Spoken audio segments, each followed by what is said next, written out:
여호와께 감사하라. 그는 선하시며 그 인자하심이 영원하미로다. 아멘. 찬송가 20장 하나님께 찬양드립니다.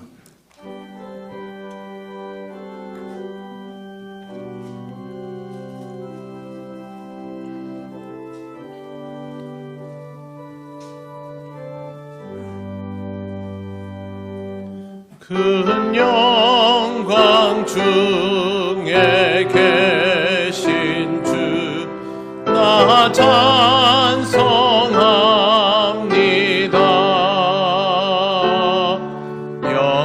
영원히 계신 주 이름 나 찬송합니다.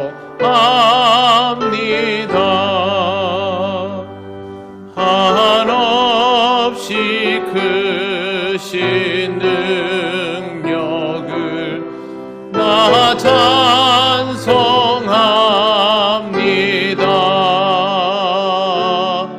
참되고 미쁜 그 언약 나 찬송합니다.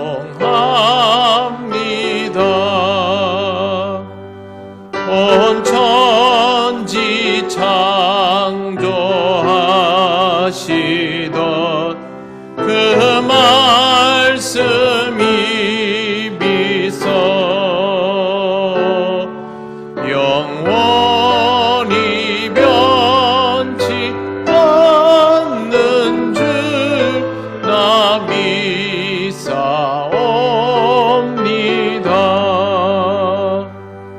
그 온유하신 주음성 날 불러주시고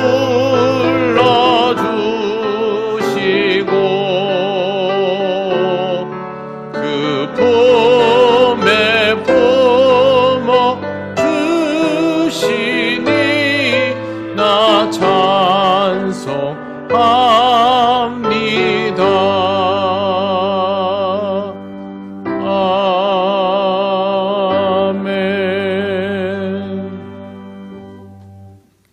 성시교독 97번입니다.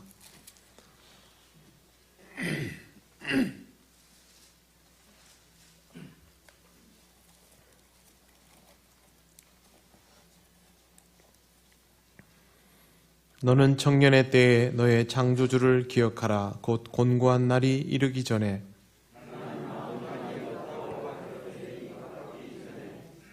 해와 빛과 달과 별들이 어둡기 전에 청년이여 내 어린 때를 즐거워하며 내 청년의 날들을 마음에 기뻐하여 마음에 원하는 길들과 내 눈이 보는 대로 행하라.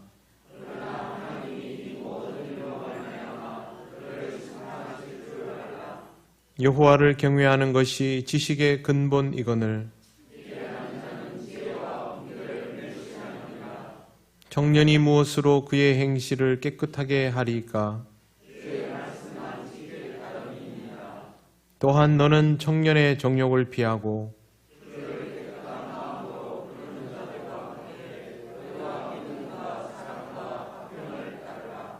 주의 권능의 날에 주의 백성이 거룩한 옷을 입고 즐거이 헌신하니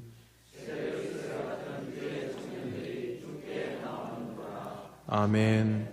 나는 전능하신 아버지 하나님 천지의 창조주를 믿습니다. 나는 그의 유일하신 아들 우리 주 예수 그리스도를 믿습니다. 그는 성령으로 잉태되어 동정녀 마리아에게서 나시고 본디오 빌라도에게 고난을 받아 십자가에 못 박혀 죽으시고 장사된 지 사흘 만에 죽은 자 가운데서 다시 살아나셨으며 하늘에 오르시어 전능하신 아버지 하나님 우편에 앉아 계시다가 거기로부터 살아있는 자와 죽은 자를 심판하러 오십니다. 나는 성령을 믿으며 거룩한 공교회와 성도의 교제와 죄를 용서받는 것과 몸의 부활과 영생을 믿습니다. 아멘. 찬송가 288장 하나님께 찬양드립니다.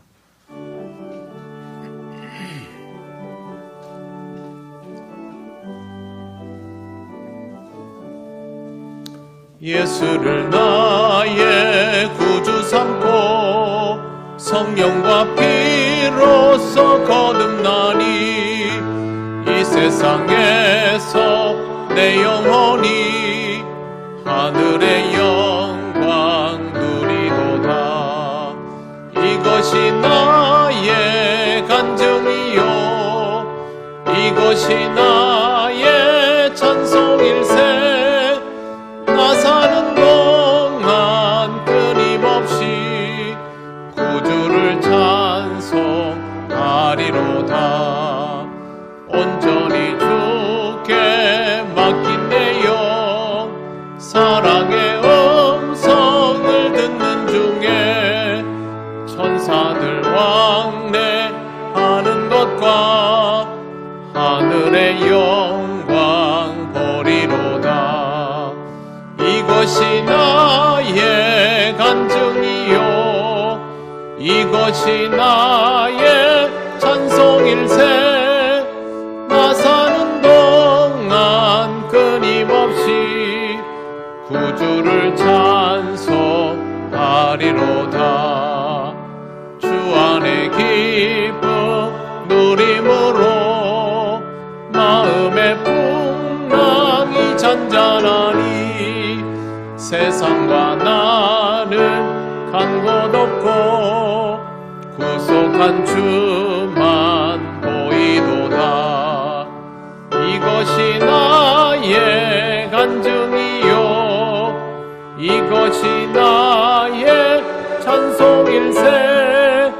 나 사는 동안 끊임없이 구주를 찬송하리로다.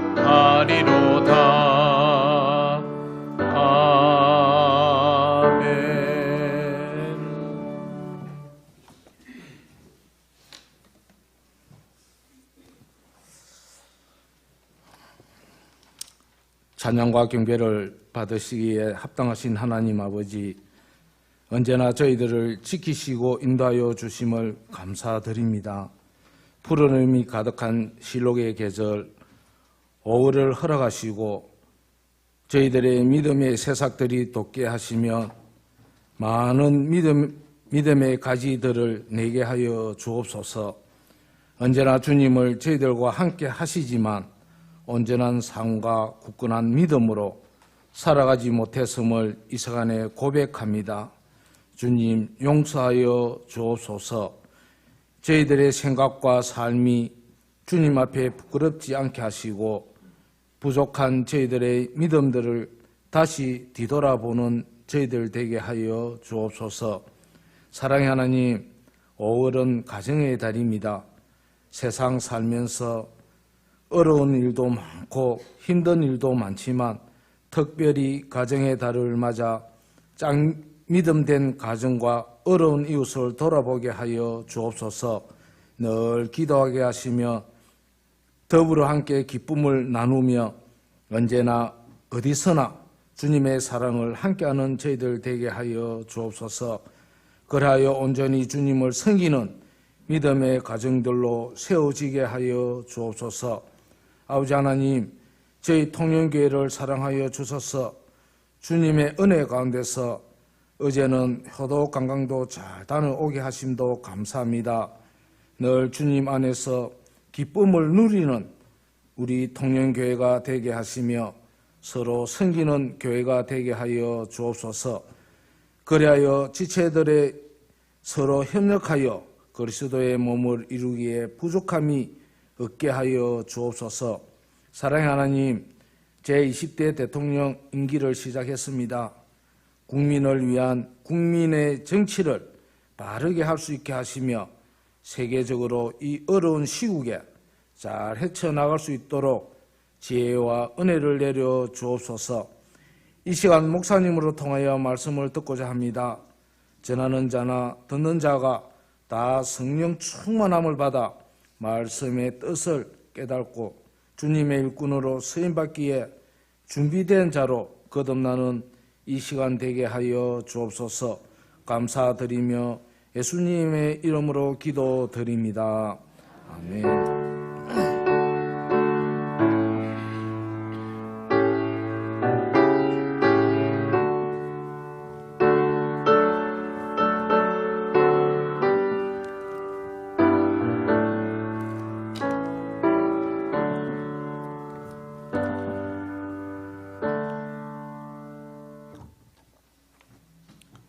하나님 말씀 창세기 2장 20절에서 25절입니다. 이 말씀은 구약 성경 이쪽에 있습니다.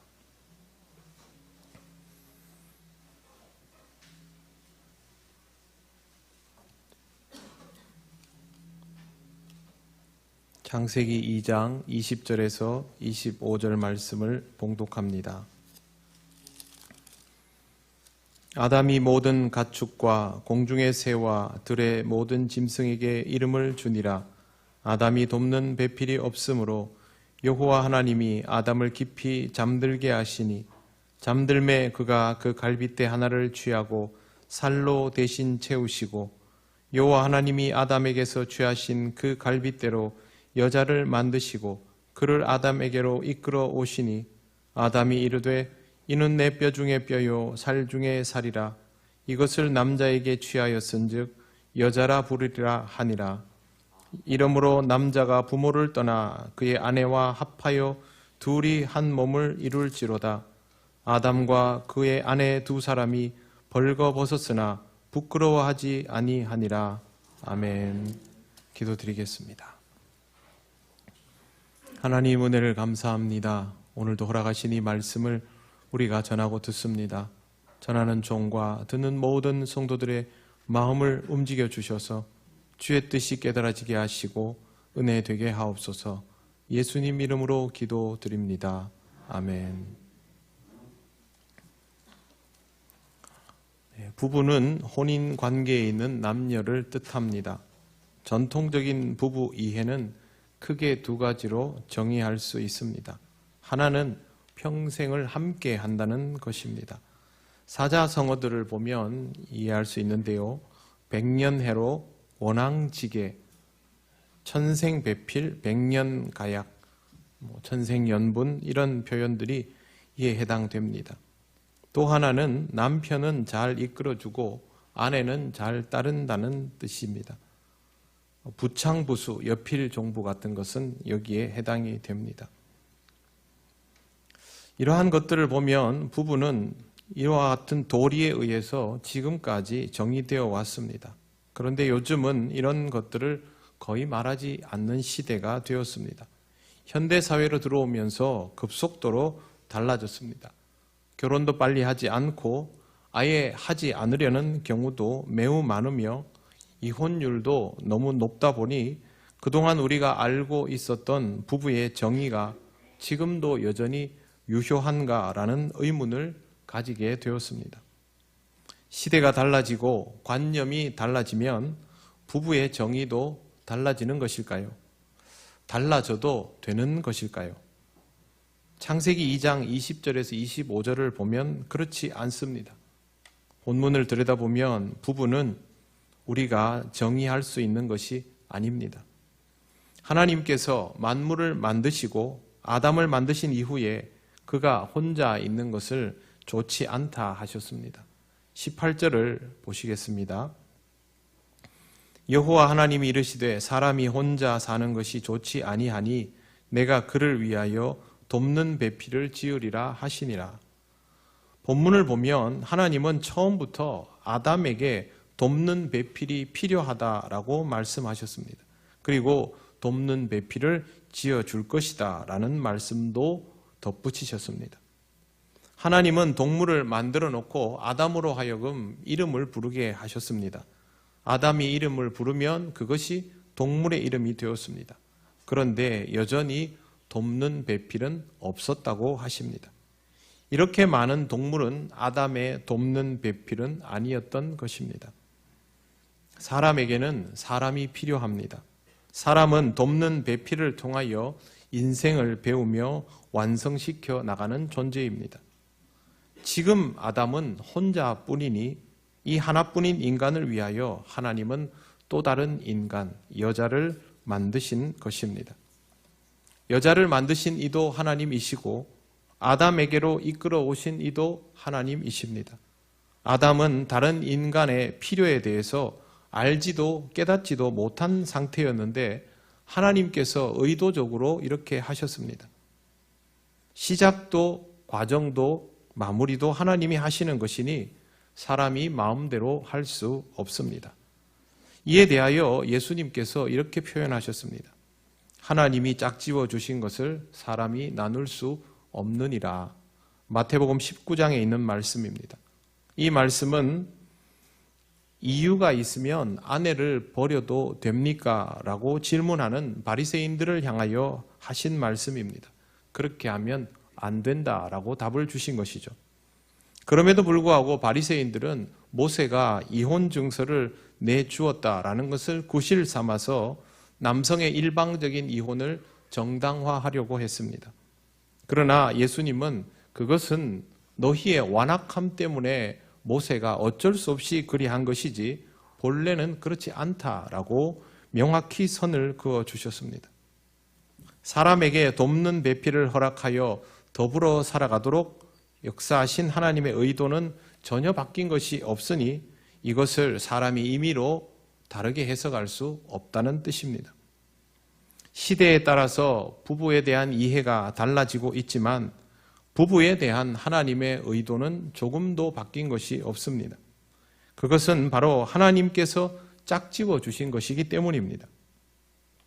사람들은 결혼을 하면 자기들끼리 호감을 느껴서 결혼한 것이라 생각합니다. 그러나 사람이 부부가 되는 것은 다 하나님의 의도입니다. 이런 이유로 우리는 이미 맺어진 이 부부의 관계를 주관적으로만 판단하면 안 됩니다. 하나님의 의도 없이는 만날 수조차 없는 인생이라는 것을 잊지 말아야 합니다. 혼자였던 첫 사람도 이렇게 하나님의 섭리와 인도에 의해서 다른 인간을 만났습니다. 그의 반응은 이러했습니다. 내 뼈 중에 뼈요 살 중에 살이라. 내 뼈 중에 뼈요 살 중에 살이라는 말은 내게 있는 뼈 중에서 가장 소중한 뼈, 내게 있는 살 중에서 가장 소중한 살, 즉 나에게는 너무도 소중한 사람이다. 그런 뜻입니다. 하나님께서 이끌어 오신 또 다른 인간을 접하며 인간이 보였던 첫 번째 반응이 너무 소중하고 마음에 들었다는 것입니다. 아담이라는 말은 해석하면 사람이라는 뜻입니다. 처음에 성경에는 아담이라는 표현만 있습니다. 그런데 여자가 만들어지고 남자에게 이끌림을 받고 나서는 아담이라는 표현 대신에 남자라고 불리우게 되고 그리고 여자라고 불리우게 됩니다. 부부는 이렇게 남자와 여자의 조합인 것입니다. 하나님은 아담에게 돕는 배필이 없는 것을 보시고 그에게 배필이 있도록 하였습니다. 이걸 보면서 남성이 기본이고 남성을 위해서 여성이 만들어졌구나라고 생각하는 사람도 있지만 냉정하게 말해서 아담이라는 인물은 남성을 지칭하는 것이 아니라 인간 그 자체를 지칭하는 것이고 그때까지는 여성이 존재하지 않는 상태이기 때문에 그냥 사람이라고 쓰여진 것입니다. 그러니 이것을 남성 우선이라고 보면 안 됩니다. 그냥 사람에게는 반드시 돕는 배필이 필요하다라고 해석하는 것이 옳습니다. 에제르 네게드라는 말이 돕는 배필이라는 뜻입니다. 그런데 여기에서 사용하는 에제르라는 단어는 사람을 도우시는 하나님의 구원을 지칭할 때 그 도우심이라는 단어를 여기에 이 단어를 씁니다. 이것은 그냥 조력자 수준으로 약간의 도움을 받는 것을 뜻하는 것이 아니라 절대적인 도움이라는 뜻입니다. 그러니 돕는 배필이라는 말은 남성에게 필요한 약간의 조력자 이런 말이 전혀 아닌 것이죠. 그의 인생에서는 없어서는 안 되는 절대적인 동력자, 파트너라는 뜻입니다. 굉장히 무거운 의미가 바로 돕는 배필입니다. 남성에게 여성이 도움이라서가 아닙니다. 절대적으로 필요해서 하나님이 보내어 주신 이입니다. 또한 남성은 이미 여성을 만나며 내게 너무 소중한 사람이라고 표현했습니다. 조금 더 구체적으로 해석을 하면 나에게 나보다 더 중요한 사람이라는 뜻입니다. 그렇다면 여성은 남성에게 보조적인 존재가 될 수 없습니다. 결국 이 구절은 우리가 각각 자기 자신의 성별을 기준으로 자신의 배우자를 절대적인 파트너, 하나님께서 나를 도우시는 것처럼 꼭 필요한 도움을 주는 절실한 대상으로 인식해야 하는 겁니다. 이게 바로 부부입니다. 부부의 정의부터 우리는 다시 배워야 하는 것이죠. 부부의 정의를 내릴 때에 시대와 환경에 따라서 달라지면 안 되는 것이죠. 하나님께서 내려주신 정의 그대로여야 합니다. 이렇게 남자가 여자를 또 여자가 남자를 배필로 받아들이는 데는 선결 조건이 있습니다. 그것은 인간이 다른 도움을 받지 않는 상태의 각성이 있어야 합니다. 만약 아담이 이미 자신의 부족함에 대하여 도움을 받고 있는 대상이 따로 있었다면 여인을 보면서 뼈 중에 뼈요, 살 중에 살이다 라는 표현을 했을까요? 그렇게 하지 않았을 겁니다. 그토록 절박한 대상이라고 생각하지 않았을 가능성이 높습니다. 인간에게 있어서 돕는 배필의 전제 조건은 내가 먼저 독립적인 존재가 되는 것입니다. 결핍이 분명히 있지만 독립된 존재입니다. 24절 말씀을 보십시오. 이러므로 남자가 부모를 떠나 그의 아내와 합하여 둘이 한 몸을 이룰지로다. 남자가 부모를 떠나라는 말은 결코 가벼운 말이 아닙니다. 철저하게 부모로부터 독립적인 존재가 되어야만 아내와의 연합이 제대로 이루어진다는 뜻입니다. 남자와 여자가 만났을 때 각각이 독립적인 존재여야만 자신의 결핍에 대한 인식도 명확하게 이루어지고 또 그렇게 해야 자기 배필에 대한 존재감도 확실하게 가질 수 있습니다. 현대 사회에서 부부의 정체성을 한번 보십시오.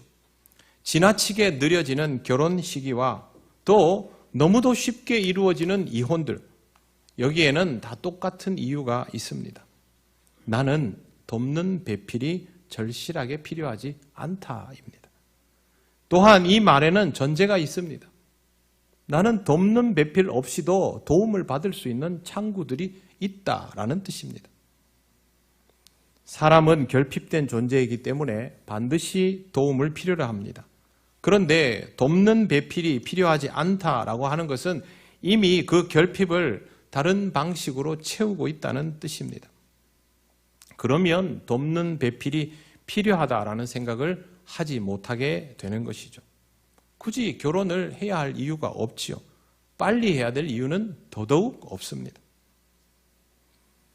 결혼을 하고 나서도 상대방을 보면서 저 사람이 나의 돕는 배필이다라고 생각하지 않게 된다면 굳이 내가 불편함을 감수하면서 같이 살아야 할 이유가 있겠습니까? 없다는 생각을 하게 됩니다. 그러면 인간이 혼자 사는 것을 편안히 하면서 도움을 받고 있는 지금 내가 돕는 배필 없이도 제공받을 수 있다고 생각하는 이러한 것들, 그것들을 제공하는 것이 바로 정말로 돕는 배필이 될까요? 자기 배우자가 아닌 다른 경로를 통하여 제공받는 것들이 돕는 배필이 제공해 주는 것과 같은 의미를, 같은 가치를 가질까요? 그럴 수 없습니다.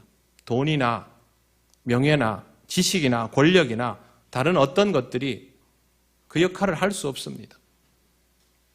요즘은 웬만한 집에는 반려동물들이 있습니다. 사람과는 같이 살지 않아도 반려동물과 사는 사람들이 정말 많지요. 그러면 반려동물이 돕는 배필이 될 수 있을까요? 하나님께서 분명히 말씀하셨습니다.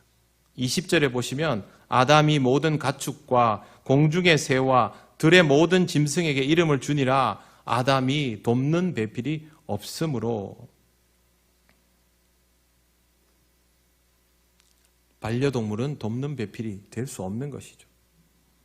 인간이 아니면 그것도 자신과 완벽하게 다른 이성의 존재, 사실상의 나의 절반이 아니면 돕는 배필이 될 수 없는 것입니다. 결혼은 예전보다 가볍게 여겨지고 있습니다. 그런데 이것 때문에 인류의 기반이 되는 인간 생태계가 파괴되고 있다는 것에 주목해야 합니다. 인구는 늘어나는데 한쪽에서만 비정상적으로 늘어나고 연령의 구성비는 다 깨어지고 남성의 특별함, 여성의 특별함들이 사라지고 개인주의가 난무합니다.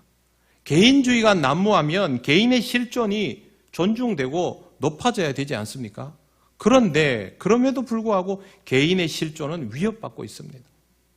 이런 모든 것들의 이유를 찾아 들어가 보면 결국 가정이 무너져 있다는 것에 도달하게 됩니다. 그 말은 결혼이 무너졌다는 뜻입니다.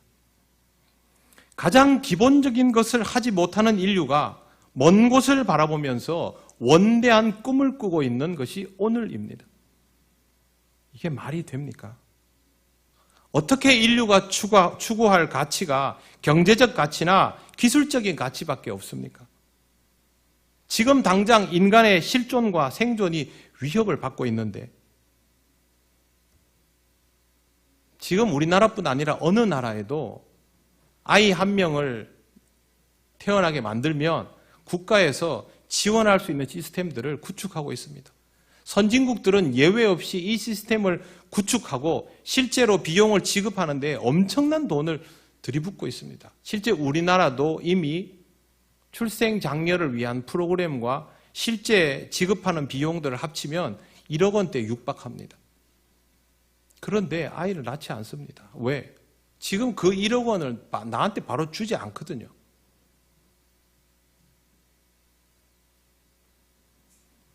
텔레비전만 켜면 영화와 드라마에 또 다른 이야기에 전부 서로 사랑하고 결혼하고 그러나 실제로는 결혼하지 않습니다.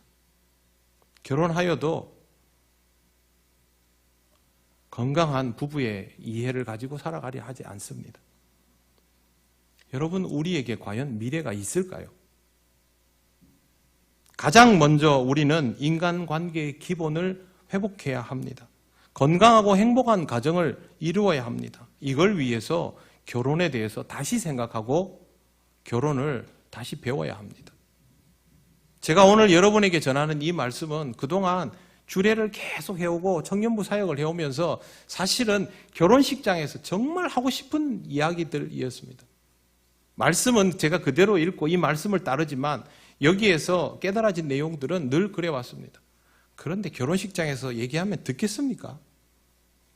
우리 같은 사람들이 반성하고 복습하는 용도이지요.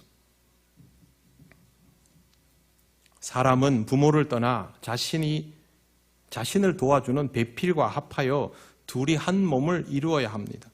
그런데 한 몸을 이룬다는 말이 육체적인 결합을 의미하는 것이 아닙니다. 결혼이 만약 육체적인 결합이라면 그 외의 모든 것들은 가벼워져 버립니다. 지금 그렇게 되어가고 있죠. 결혼은 육체적인 결합을 통하여 시작되지만 완전한 결합을 통하여 완성됩니다.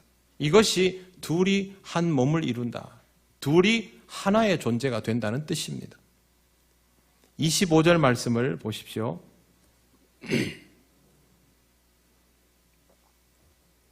아담과 그의 아내 두 사람이 벌거벗었으나 부끄러워하지 아니하리라. 두 사람이 벌거벗어서 부끄러운 것은 서로 남이라는 뜻입니다. 동성이라도 남이면 부끄럽습니다. 이성이라도 한 가족이면 그런 걸로 부끄러워하지는 않습니다. 부끄럽다라는 말은 불편하다는 뜻이죠. 본문은 그냥 옷을 벗고 있는데 부끄럽지 않더라 하는 그런 말이 아닙니다. 서로의 단점과 허물이 더 이상 불편하지 않았다는 뜻입니다. 완전한 연합과 일치를 이루어가기 시작하면 상대방이 곧 나 자신이라는 동질감을 느끼기 때문에 거북스럽거나 불편하지 않습니다. 부끄럽지도 않습니다. 부부가 되었다라는 말은 이제 이런 관계가 깊어지고 있다는 뜻입니다. 서로의 부족함을 점점 알아가지만 그것에 대하여 불편함을 느끼기보다는 익숙해지는 것이 더 강하게 작용하는 것. 이게 바로 부부 사이입니다. 부부에게 이것이 꼭 필요한 이유는 서로 불편하지 않아야, 부끄러워하지 않아야 함께 할 수 있기 때문입니다.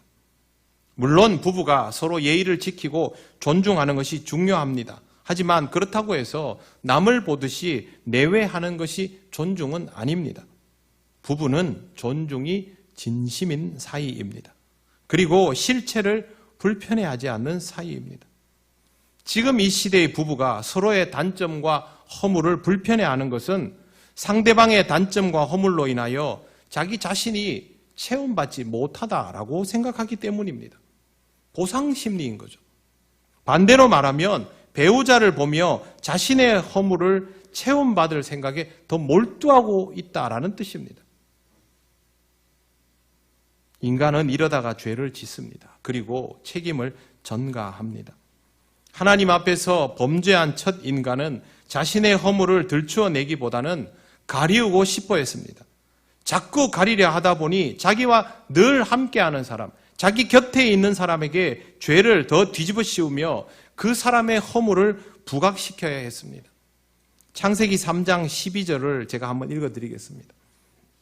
아담이 이르되 하나님이 주셔서 나와 함께 하신 여자 그가 그 나무 열매를 내게 주므로 내게 먹었나이다. 뼈 중에 뼈요 살 중에 살이라고 그렇게 고백했던 사람을 불편해하고 부끄러워하고 있습니다. 지금도 이런 일은 허다하게 벌어지고 있습니다. 저 사람 때문에 내가 행복하지 못하다. 내가 부족한 것이 아니라 저 사람이 부족한 것이다. 저는 주례를 하면 여러분들보다 훨씬 가까이에서 신랑 신부를 봅니다. 여러분 신랑 신부 얼굴 보면요 서로를 볼 때마다 눈에서 막 전기가 통합니다. 사랑이 뚝뚝 흐릅니다. 저렇게 좋을까? 저는 여러분들 표정도 같이 봅니다. 여러분들은 마음 다해서 진심으로 축하하는데 순간순간 여러분들의 표정에 묘한 것이 지나갑니다. 그래 한번 살아봐라. 이게 실체이죠. 우리도 다 경험해 본 것이죠. 내 목숨같이 사랑하고 그토록 아끼고 소중하고 귀하다 여겼는데 너무 가까이 있어서 너무 불편하기도 했던 사람. 여러분 저는 그렇게 사랑하는 사람이 완전히 변한 얼굴로 서로를 마주 대하며 상담을 요청하는 것을 경험한 적도 많습니다. 인간의 약함은 하나님의 의도를 망각하는 순간 필연적으로 이런 과정을 겪게 됩니다. 우리가 다 경험해 본 부분이죠. 부부는 상대방의 허물 때문에 깨지는 것이 아닙니다. 내가 남편의 자격을 잃어버리고 아내의 자격을 잃어버려서 견고함이 깨어지기 시작하는 것을 내 탓으로 여기지 않고 끊임없이 배우자의 탓으로 여기며 책임을 전가할 때 부부는 확실하게 깨지기 시작합니다. 이혼이 급속도로 늘어난 이유는 먹고 살기 힘들어가 아닙니다. 인생을 살아갈 더 좋은 방법을 알아버려서도 아닙니다. 상대방이 너무 싫어서 그것도 아닙니다.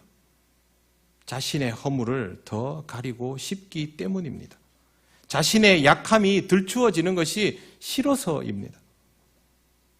원래는 자신의 허물을 드러내고 돕는 배필을 통하여 채움을 받는 것이 부부인데 자신의 약함을 인정하고 그것을 메워달라고 배필에게 도움을 청해야 하는데 그렇게 하면 자기 자신을 잃어버리는 것 같아서 싫은 겁니다.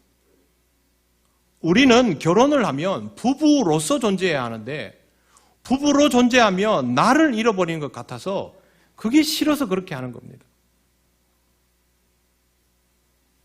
하나님은 완벽한 인간을 만드신 적이 없습니다. 그래서 처음부터 혼자 사는 것은 좋지 않다 하시고 돕는 배필을 지으리라 하신 것입니다. 하나님께서 언제 아담을 만들어 놓고 막상 만들어 놓고 나니 좀 아쉽네 그렇게 하셨습니까? 그거 아닙니다. 처음부터 하나님은 돕는 배필이 필요하도록 인간을 만드셨습니다. 그러니 사랑하는 성도 여러분, 어떤 경우에도 나 혼자 충분하다라는 생각은 하지 마십시오. 충분하지 않습니다. 하나님께서 짝지어 주신 그 사람과 함께일 때 내가 충분하여 지는 것이고, 함께하는 시간들을 이어나갈 때 온전함을 향해 나아가는 것입니다. 그럼 바울처럼 복음을 증거하며 독신으로 사는 것은 왜 그렇습니까? 그건 다른 차원의 길이죠.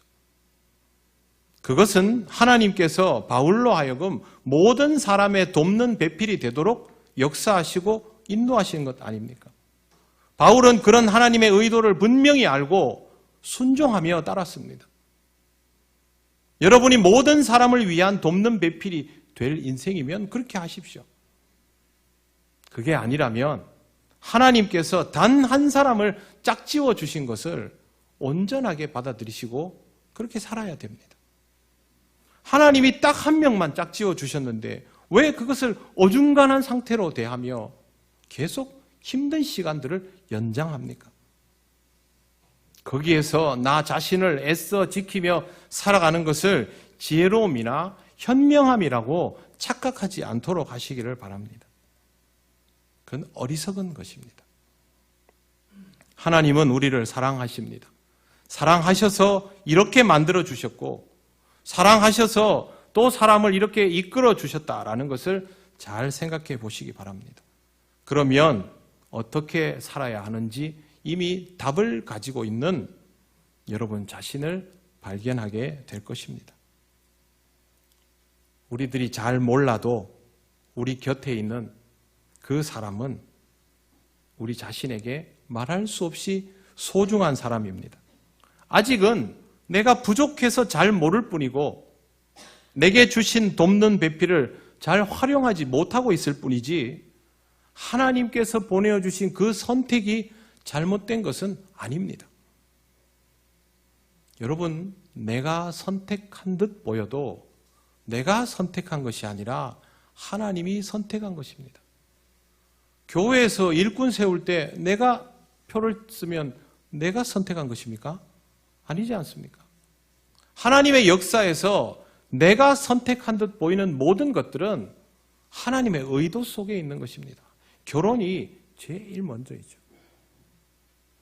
그러니 다시 한번 여러분 자신을 보시고 여러분의 배우자를 보시기를 바랍니다. 젊어서 이걸 깨달으면 얼마나 좋겠습니까만 어리석고 부족한 우리는 그렇게 잘 못합니다.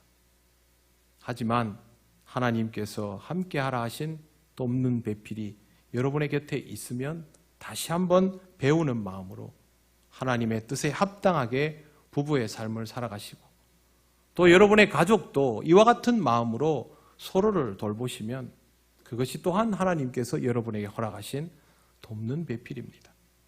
하나님께서 행복한 부부로 살아가며 인생을 배우고 인간을 이루어갈 수 있도록 역사하셨으니 그 의도를 깊이 새기시고 아름답고 행복한 부부로 살아가시며 거기에서부터 건강하고 복된 가정을 이루어 가시기를 바랍니다.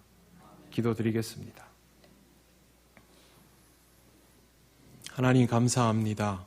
우리를 위하여 가장 귀한 선물을 주셨음에도 우리는 그 선물의 값어치를 알지 못한 채로 일평생을 허비하는 어리석은 사람들임을 고백합니다. 하나님 아버지, 다시 한번 인생을 배우게 하시고 하나님께서 맺어주신 그 의도를 알게 하시며 아름다운 부부로 건강하고 행복한 가정으로 살아가게 하옵소서. 우리의 아름다운 관계가 하나님께서 허락하여 주신 은혜의 길을 따라 더 아름다운 교회를 이루어가며 또 이 세상을 다시 한번 아름답게 세워가는 길이 됨을 오늘 배웠습니다. 주의 말씀을 따라 다시 한번 배우며 익히는 우리들 되게 하셔서 우리 통영교회 모든 가정들이 아름답고 행복한 가정, 또 좋은 부부가 되어 살아가게 하옵소서. 예수님 이름으로 기도드립니다. 아멘. 찬송가 558장 찬양하시며 봉헌하시겠습니다.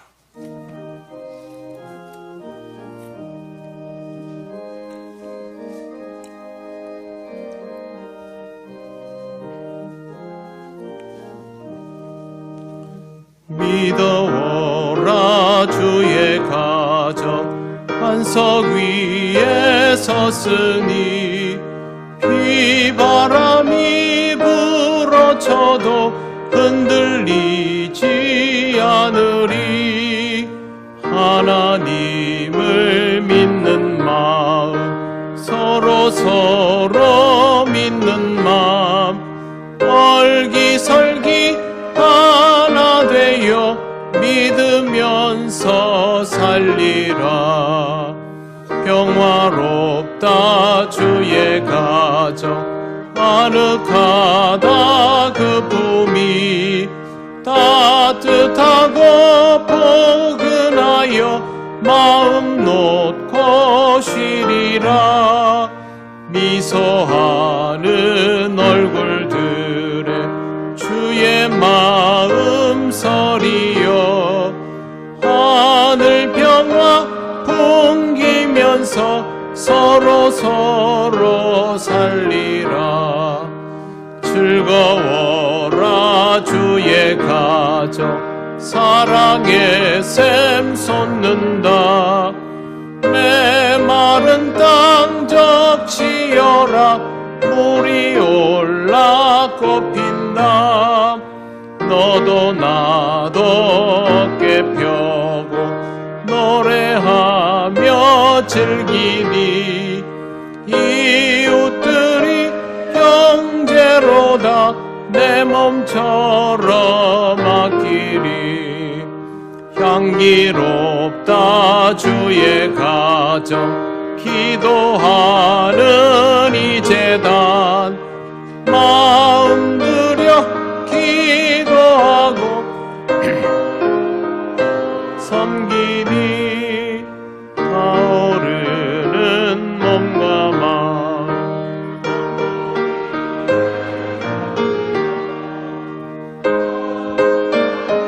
퍼져가는 꽃누리의 향기라.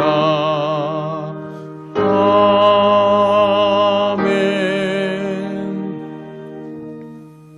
하나님 감사합니다. 오늘도 하나님께서 허락하신 예배를 기쁨으로 드리며 감사의 예물을 드립니다.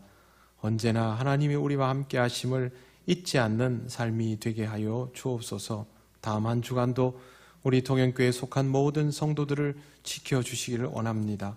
경제적인 어려움이 많사오니 주님, 물질로 인하여 시험 들지 않게 하시고 물질을 잘 사용하는 지혜도 주시옵소서. 드려진 예물은 하나님 나라와 영광을 위하여 귀히 쓰이게 하옵소서. 예수님 이름으로 기도드립니다. 아멘.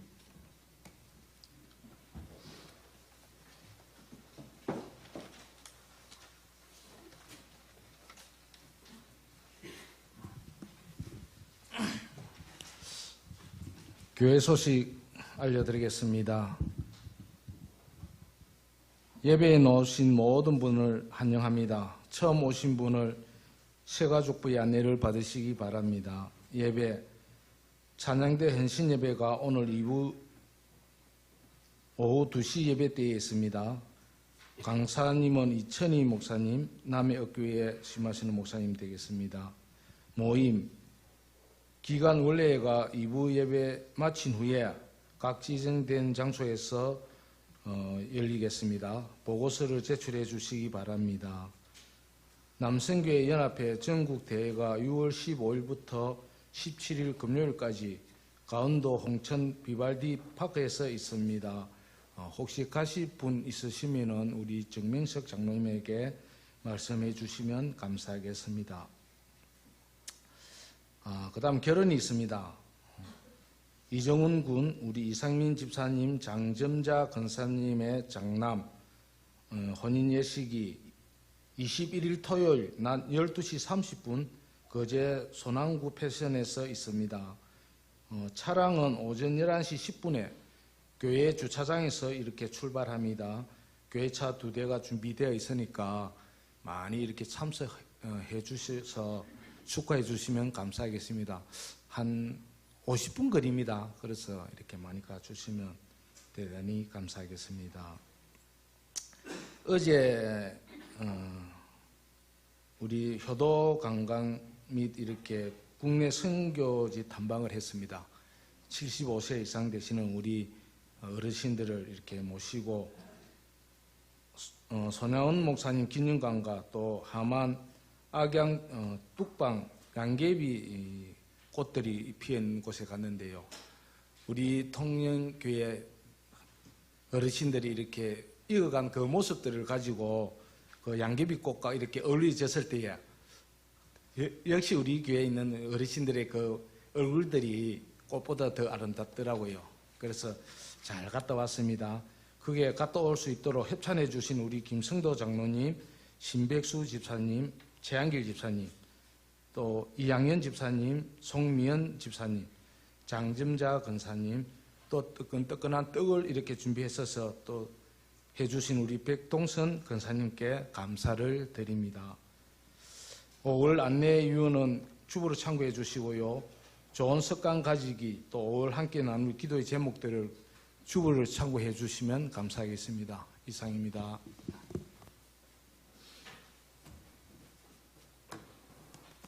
네, 인터넷으로 예배드리는 분들에게도 늘 주님의 은혜가 가득하시길 바라고 또 아름답고 행복한 가정으로 살아가시기 바랍니다.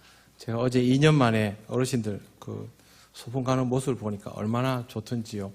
빨리 코로나가 종식되고 여러분들도 편하게 함께 여러 곳을 다닐 수 있는 그 시절이 돌아오면 좋겠습니다.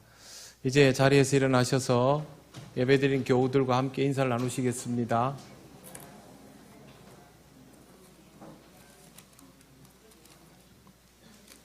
찬송가 635장 주기도문 찬양 드립니다.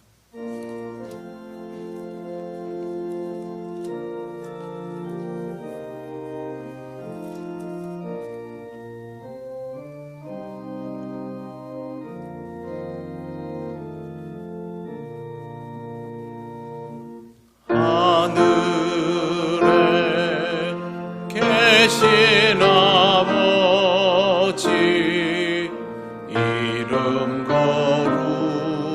거룩하사 주님 나라 임하시고 뜻이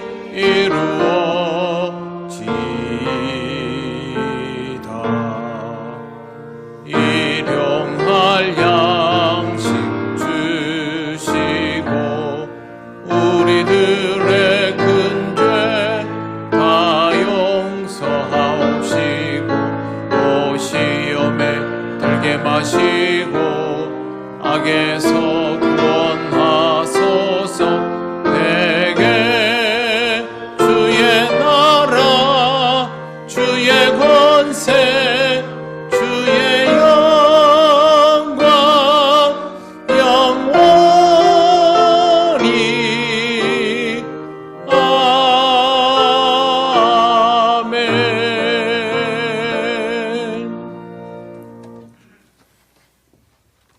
우리 주 예수 그리스도의 크신 은혜와 하나님 아버지의 놀라우신 사랑과 성령님의 교통하시고 인도하여 주심이 하나님 앞에서 아름답고 복된 부부로 서로를 위한 돕는 배필로 살아가기를 원하는 이 시간 예배하는 권속들 위해 영원토록 함께 하시기를 간절히 축원하옵나이다.